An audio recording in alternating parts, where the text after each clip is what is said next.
I have this on because I don't know what kind of diseases or what kind of stuff you got. I don't know what kind of person you are. And trust me, I ain't getting what you got. Okay? You already do. Oh my God! I see something moving around in your skin. You might want to check your hands too. Oh my God.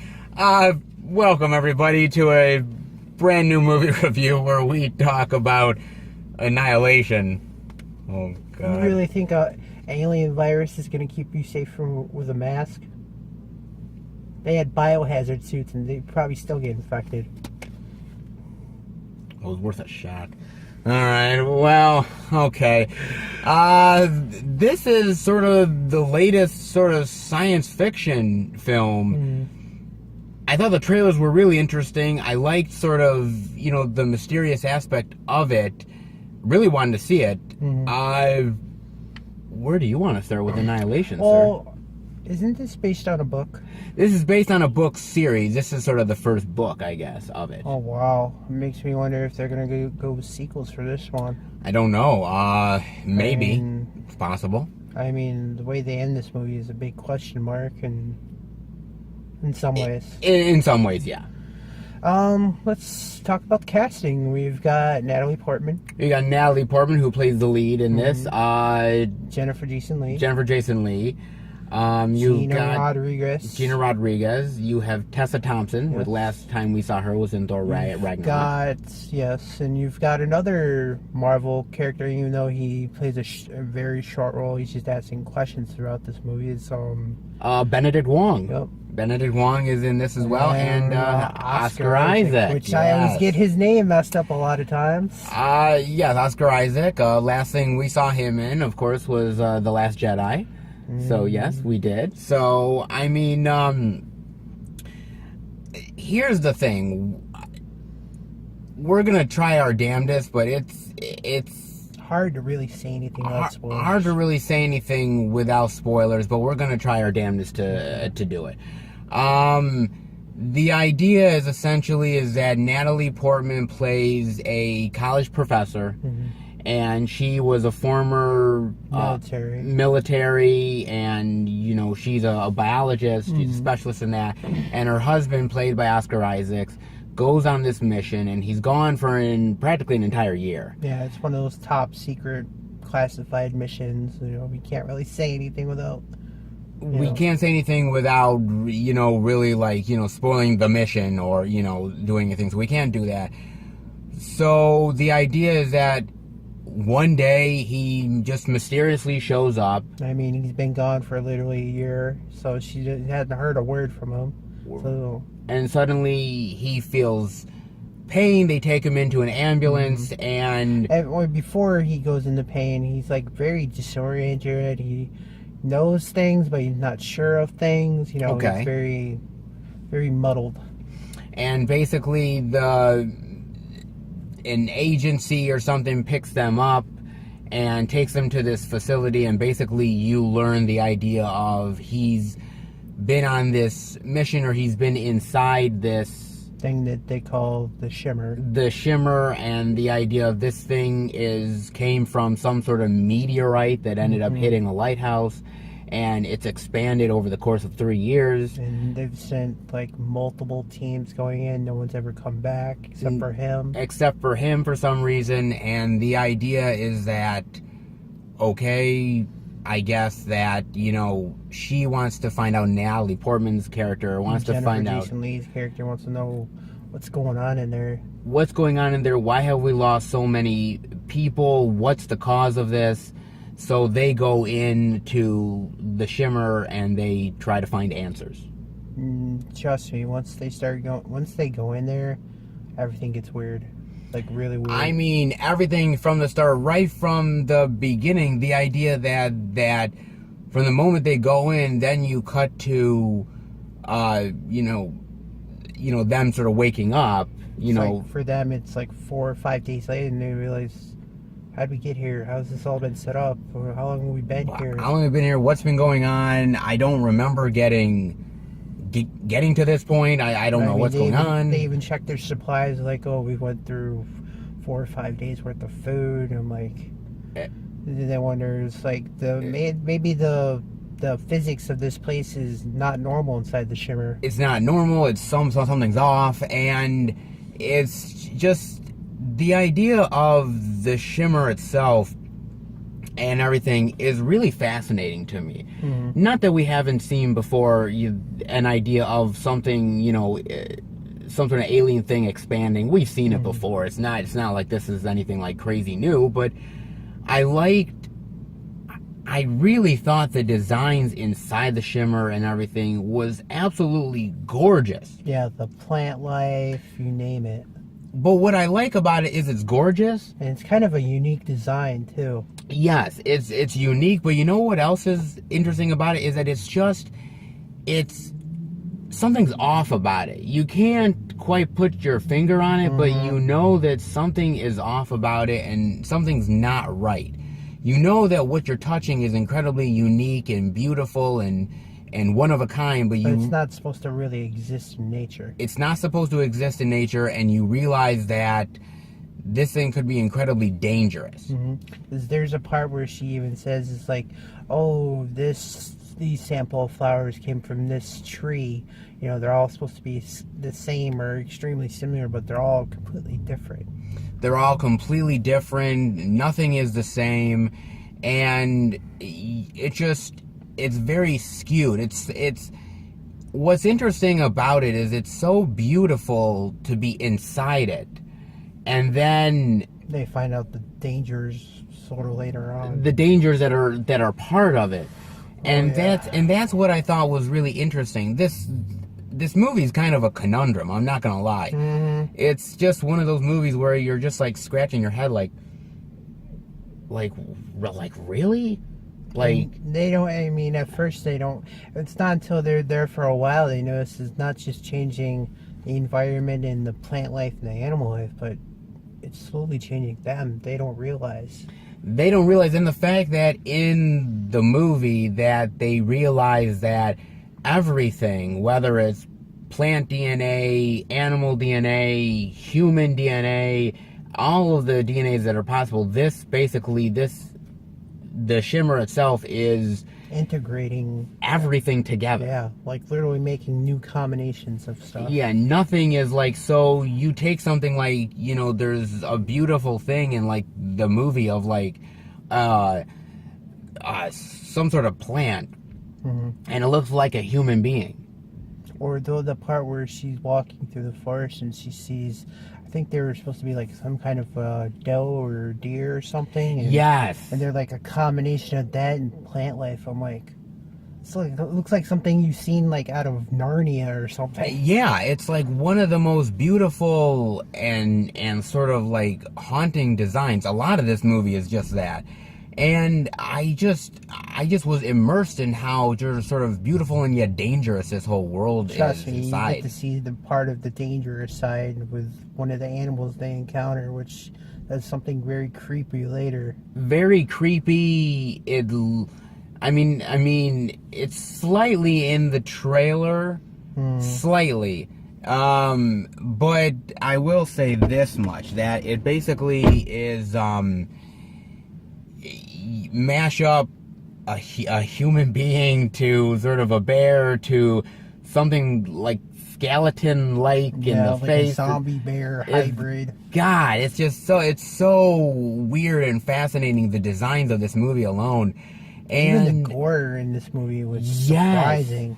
This is a rated R movie, so they're not pulling punches here. There's the gore in this. You do get to see gore. Okay, mind you, it's not like super all over the place gory. There's like maybe 2 big gory moments in this film. But when they're going for it, they're going for it. You got to admit that they do go for that. And I will say this much: the story, just so you guys know, the story goes from present day to in the past and back and forth. It's like maybe like sometimes it's a minute or 2 flashbacks. Yeah, just so you can get more information before you get to the next scene, which I thought was interesting because there's moments of like, I won't spoil it, but you know why you don't know why a character is going at a certain point. And then one of the flashbacks lets you know why. Or actually, I'm sorry, not even a flashback. Like sometimes in like the future, it lets you know. It's like this is. You also not only you get flashbacks, you get flash forwards. Yeah, you get stuff like that too. It's very interesting what goes on with this movie. Now, this movie is directed by Alex Garland. Now, Alex Garland directed Ex Machina. You and I Loved that movie. We saw Ex Machina.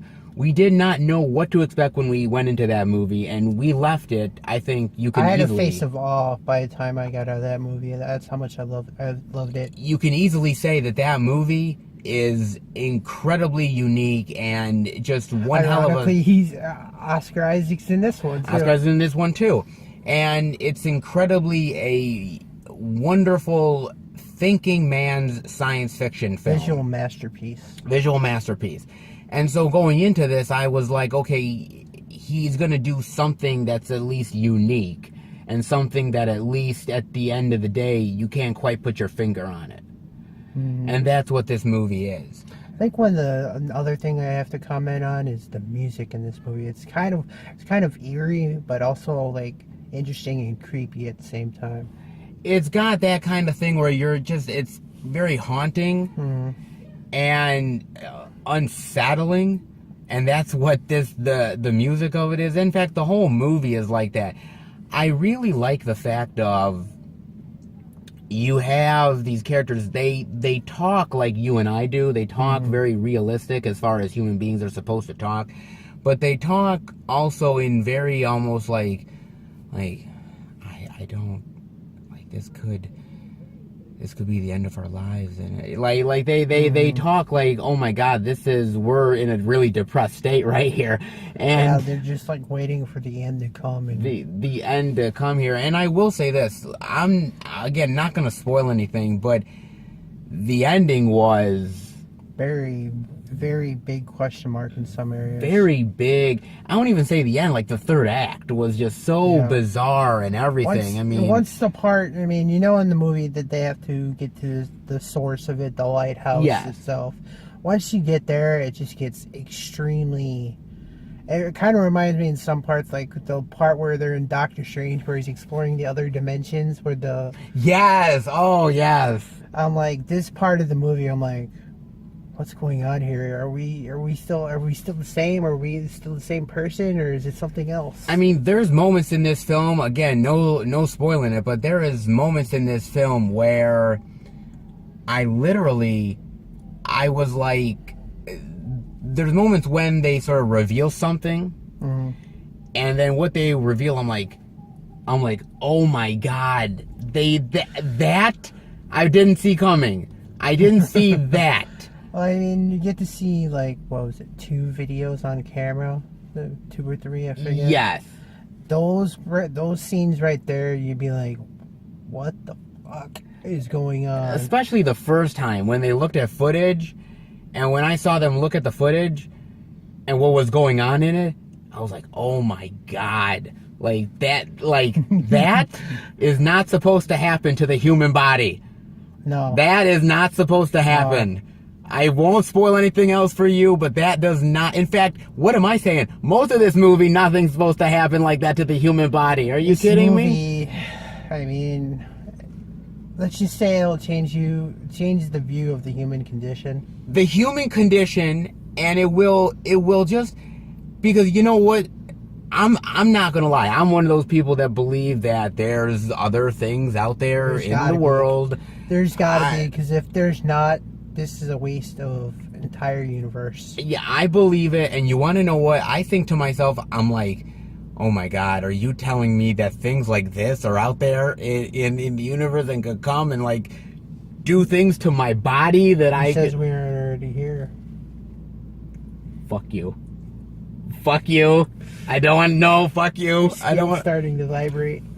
fuck you. I don't want to hear that shit. I will. With our luck, it'd probably be not like this film. Would probably be more like something like Predator versus Alien. Oh my god, it's one of those movies. We're not gonna have the Star Trek moment here. God, not no. peaceful exploration. It would be more like one of the other Annihilation films. Independence Day. Oh my god. The first one, not the shitty sequel. Not the shitty sequel. I will say this, that this is definitely, as I said, just like Ex Machina, this is a thinking man's science fiction film. Mm-hmm. Now, you have your Star Wars and you have stuff like this. Now, look, I'm not saying Star Wars isn't good science fiction. What I'm saying is that when you're watching a Star Wars movie, you're sitting there, this is an alternate possible universe. I'm eating popcorn, I'm enjoying what's on the screen. Something like this science fiction... It's under your skin. It gets under your skin, and it's something that you really need to pay attention to. Especially if this ever did really happen, because we'd really be screwed. We'd really be screwed. This is something that needs to really be focused on and paid attention to, and I really urge people to go out and watch this, because this is fantastic science fiction. You got like literally a great cast, great storyline. You got great. I mean, the animation, or not the CGI. The CGI is fantastic. Beautiful location that they use for the scenes of the movie. I mean, it's absolutely amazing. And the interesting thing about this is Alex Garland. He ended up he didn't like reread the first book of this series in order to adapt the movie. He did it almost like it was a dream or something. And it's a messed up dream. It's a messed up dream, but you want to know what? It kind of fits the movie. It kind of fits the movie, and the movie is almost like a beautiful, almost like dream, a very haunting dream, but it's one of those ones where you just like, you can't look away, but you know that what you're looking at is something completely unknown, completely original, but completely dangerous, and yet you're fascinated with it at the same time. So, I mean, what are your final thoughts and grade rating on Annihilation, sir? I mean, everything was pretty strong in this film. I mean, the cinematography was great, the acting was great. I really felt the presence of the characters and what they were going throughout this film. I mean, I don't really had any negative stuff in this movie, because I couldn't really think of anything currently. I mean, I will say this without well, technically that could be a spoiler. I don't want to say it. I mean, they're wondering why this is happening. Do they get an answer? Yes, maybe no. Who knows? I mean... Yeah, true. I mean, the ending alone is like a big... I won't say a major question mark, but it's got some potential, stories later on if they decide to make more. Yeah. I thought, just the part when we talk about the gruesome scenes, I'm like, I was not expecting that in this film. No. I thought it was going to be something, something you wouldn't expect. But they pulled it off very well. I mean... They did. I'd have to give this probably about a solid B+. Solid B+? Okay. We honestly, as far as I'm concerned, we don't really get answers, and I'm fine with that. Yeah. I like these type of science fiction movies that are weird and bizarre, because, I'm a little weird and bizarre myself. Trust me, I've seen some of your DVD collection. I know how weird and bizarre you are. So no, but look, this is a fantastic science fiction film, and it really does need to be seen. And unfortunately, other than here, Canada, and China, every other country this is being put on Netflix. It's not getting a theatrical release except for, again, United States, China, and Canada. And the thing about it is, I think Paramount ended up like, oh my God, this is this is too cerebral. People are going to be confused about it. They're not going to just munch on their popcorn and just, studios nowadays, they want science fiction to be dumbed down. This is not that. You need something that challenges the mind. You need something to challenge the mind, and you need something to really engage you in a very unique way, and that's what this movie does. And so I really, really implore people to watch it. I absolutely do. So for me, it's gonna be, I think a solid A-. A solid A-. Not too far off. I think it's a little bit slow in the beginning, and it takes time to pick up. I think that's the only thing that would sort of get me. It is kind of a complex movie, so it's not gonna, go super speed in the beginning. No, it's not. But I did really enjoy it and appreciate it a lot. And look, I seriously, I'm not gonna lie. I do not know where you've been. So I'm really, dude. Is it me or your eyes changing? I don't know where you've been, what you've done. Don't look at me. It ain't me. He's already contaminated. Guys, who's the one wearing this? Okay, come on. He acts like that's really going to protect him against an alien virus. It protects against the flu. Does it protect against Trump? No. Oh, God, don't start that. All right, everybody. I hope you enjoyed the review. If you did, definitely give it a thumbs up. And let us know what you guys think of Annihilation, or let us know what some of your favorite science fiction films are. We'd love to hear from you. And we will be back next time with another brand new movie review. If you see any shimmers, run. Run. Just run the other way. Please, God. The things that the human body are not supposed to do. No way. They creeped him out. Then that's saying a lot. That's saying a lot. Have a good day. Take care, guys.